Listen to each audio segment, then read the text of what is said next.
د اذان نیوز قدرمنو لیدونکو السلام علیکم. په دې هیله چې روغ او جوړ به اوسئ.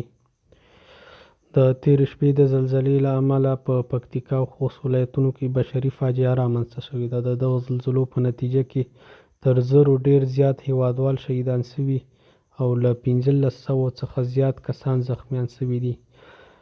د سیمې د زیانمنو کسانو د مرستې لپاره تر ټولو لومړی د دفاع وزارت اړوند د هوایي ځواکونه رسېدلي دي. همدارنګه نورې بشري مرستې هم رسېدلې دي. په داخل کې د افغان حکومت له لوري له دغو زیانمن شوو کسانو سره د 1 میلیارډ افغانیو نغدي مرسته اعلان شوه. د دې ترڅنګ د سرای شهزاده صرافانو لخوا هم مرسته ورسره اعلان شوې ده. بلخوا دغې زلزلې او بشري ناورین ته په نړیواله کچه پراخ غبرګونونه ښودل شوي.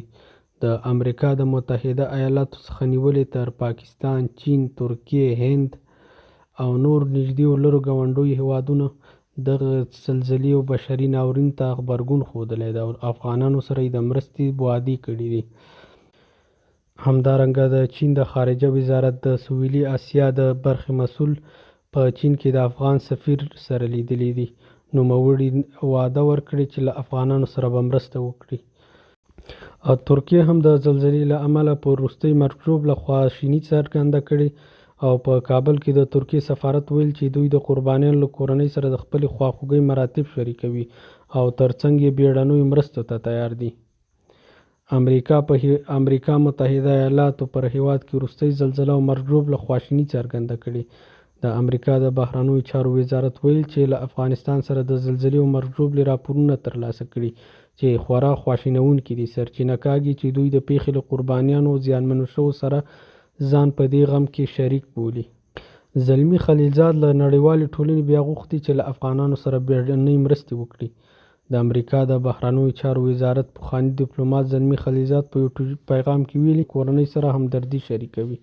همدارنګه هند د بهرنیو چارو وزارت ویلي دي چې هند په افغانستان کې د افغانانو له خلکو سره غم شریکی ده او ملاتړ یې کړی ده. پاکستان بیا په خوست او پکتیکا کې د پاک افغان غلام خان او انګور اډې پولې د زلزلې د زخمیانو لپاره پرانیستې دي.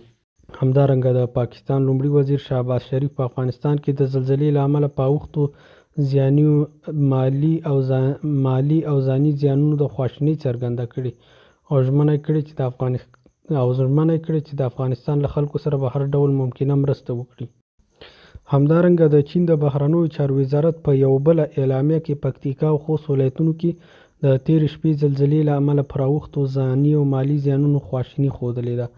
په اعلامیه کې راغلی چې چین چمتو دی د افغانستان سره بیړنۍ بشري مرستې وکړي.